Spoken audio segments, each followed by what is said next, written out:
রোজা রাখার জন্য নাওয়াইতুয়ান পড়ার কথা না কোনো হাদিসে আছে না কোরআনে আছে, না রাসূল আকরাম সাল্লাল্লাহু আলাইহি সাল্লাম এরকম কোন নাওয়াইতুয়ান পড়েছেন না সাহাবীরা করেছেন। ইবাদতের ক্ষেত্রে কোরআন এবং হাদিসে যদি কোনো কিছু না থাকে তাহলে সেটা ক্যালেন্ডারে থাকলেও আমরা নিব না। এই জন্য দেখবেন ক্যালেন্ডারে এই নাওয়াইতুয়ানের শেষে কোনো হাদিসের কিতাবের নাম লেখা নাই যে বুখারী শরীফ, মুসলিম শরীফ, আবু দাউদ শরীফ, নাসাই শরীফ, এরকম কিছু লেখা আছে না দেখিয়ে নাই।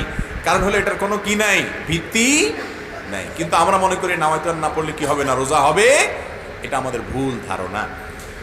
অতএব এটা থেকে আমাদেরকে বেঁচে থাকার চেষ্টা করতে হবে।